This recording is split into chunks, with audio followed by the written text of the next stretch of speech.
bu ministre bi ñoom Maïmouna Ndour Faye naka nga jàngatee yi lépp média ñu ne yi média reconnu par l'État yeneen média yi nga xamante ne existé nañ depuis très longtemps ñu ne reconnaître ñu ko. waaw moi je dis une chose très simple waxtaan a gën xuloo. bien sûr. dafa am problème yoo xam ni alpha ou bêta solution day am ce que je dis succinctement na kilifa yi continuer waxtaan. tey jii nii on aura beau vouloir consolider des acquis ensuite parfaire une organisation ou des organisations l'ordre des médecins soo ko organisé ak ñoom la l'ordre des architectes idem l'ordre des pharmaciens idem presse bi amul ordre. non mënoon nañu wax l'ordre des journalistes su fekkoon amoon na peut-être doon na mën a demee neneen la presse doit se conformer au règlement bi état bi di teg. Par contre, l'État, toujours dans le sens de qui peut le plus, peut le moins, doit toujours s'efforcer, parce que serviteur là, doit toujours s'efforcer ci defar bi moo defar parce que kuy defar nag di nga toj ay nen. mooy yàq. mais fexe ba tant que yaa ngi mën am solution nga tendre vers la solution nga bañ a braqué wu dégg nga wax bi parce que soo braqué woo yaa ëpp doole ah bu la neexee nga def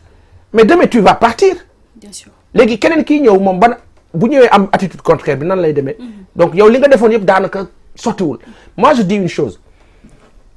par rapport à cette liste là kilifa yi ñoo xam lu tax waaye man jàpp naa ni continuer woon nit ñi quel est le problème les gens peuvent toujours s'inscrire peuvent toujours en disant 72 heures ku ñëwul bon c'est bon on fait y a pas à fermer moi si j'ai un bailleur demain je vais m'inscrire pour mën a investir léegi qu'est-ce que je fais c'est fermé bon après d'aucuns me disent non quand c'est fermé ça veut pas dire que quelqu'un d'autre ne peut pas exister ça veut pas dire que on vous reconnaît pas ça veut dire vous allez devoir vous efforcer ngeen trouver voilà ñëw conformer wu mais kon jarul tëj kon y a pas à tëj il faut juste dire écoutez tel il faut ngeen conformer wu à la réglementation dem leen ngeen wute ay kayit et si mais c'est le sens parfois te loolu dama kaa wax souvent l'administration sénégalaise nu waxaat que fii moo xam ñu ne ñu ministre bi ma nga fa woon newu fa siège na siège wul c'est l'administration qui travaille mais si l'administration parfois n'y va pas dans le sens conciliant du terme et de consensus mais mën na jumloo kilifa bi parce que kilifa bi souvent liñ ko tegal lay jël ñëw présenter que donc aujourd'hui jàpp naa ne waxtaan davantage on aura beau nous dire l'État c'est l'État oui mais l'État est là pour tout le monde et pour nous tous te ñun ñëpp ci njaboot gi la ñu bokk donc ku conformul na conforme encore que fi ma chuté le code de la presse am na ñoo xam ne tey dañ leen ci beddi ne yéen vous n'êtes pas conforme ñoo doon dox code de la presse loolu dëgg di bien sûr waaw man mënuma dox code de la presse ba pare ñu ñëw ne ma non appliquer nañ code de la presse contre yow kay yow mi dox code de la presse yow da nga naan man maa ngi àgg ci niveau bi parce que lii ak lii selon nii la presse sénégalaise n'a pas d'économie y a rien par contre nit ñi dañuy war a liggéey faw ñu exister man du maa ngi xëy nga maa gis may wax di dem di dikk damaa yor tous mais foog ma xëy foog ma jóg that's the same donc la presse sénégalaise elle a besoin d'être soutenue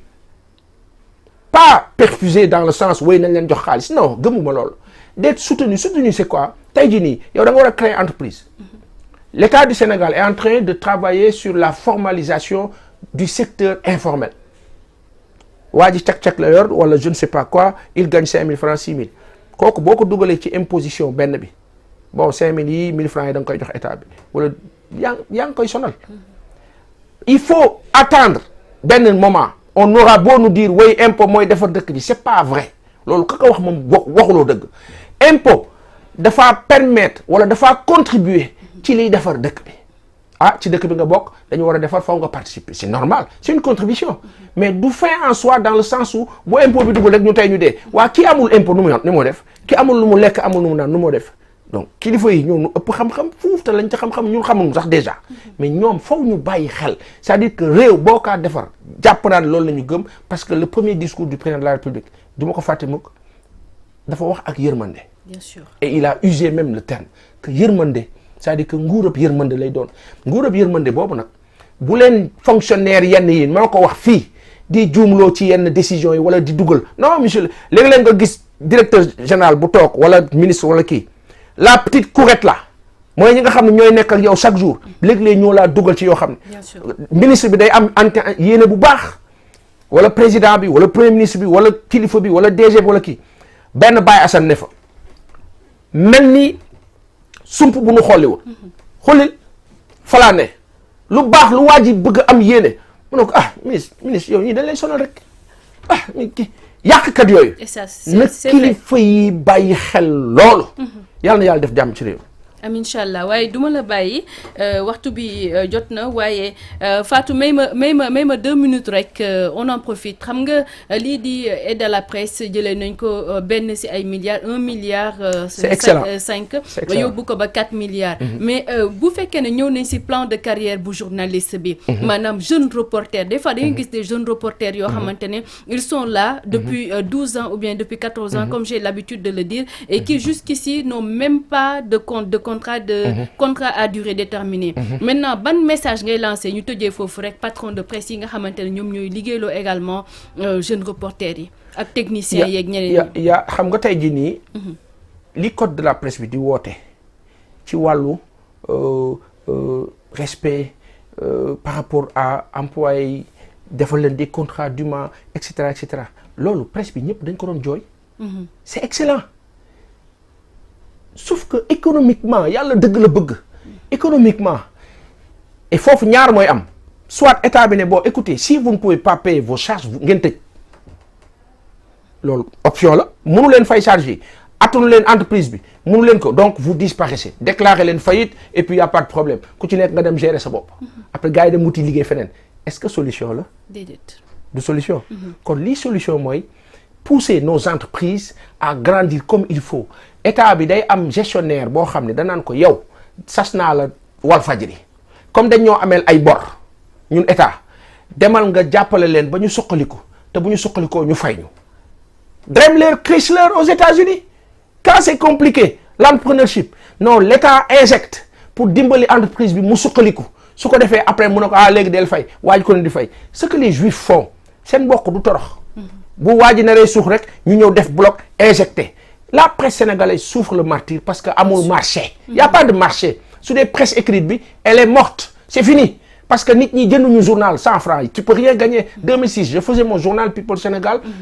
de tous ñebe parce que imaginez le période boobu on est en 2024 après qu'est-ce qu'il faut faire il faut que la presse aussi di update dem vers la réalité aujourd'hui quand je regarde des journaux yi génn Sénégal ci qualité d'écriture ak contenu je parle pas de la presse audio ou télé je parle de la presse écrite bi nga xam ni mooy drive l'information au quotidien parce que c'est à partir de la presse écrite que les sites vont reprendre ça et là def copier-coller ensuite que les chaînes de télé parfois même ou radio à part leur rédaction propre ñuy am yenn parce que la presse écrite souvent day anticiper ci info yi mais cette presse là doit s'adapter à la réalité la technologie elle est à quel niveau TikTok LinkedIn X Twitter YouTube Facebook Instagram que la presse s'adapte à ces réalités là pour mën a xam nga am nu moo taxawee wàññi ay charge am état bi aussi booster que ñu avancer. d'accord ñu lay jaajëfal. noo ko bokk on est ensemble yàlla na kër gi yokk. yàlla na Sénégal neex yàlla na kër yëpp yokk yàlla na ministre bi de l'information réussir sa mission. ci defar bi mu nekk nii yàlla na yàlla def moom itam ak waa CDEPS ak ñeneen ñi ñu juboo ñu ànd soxna si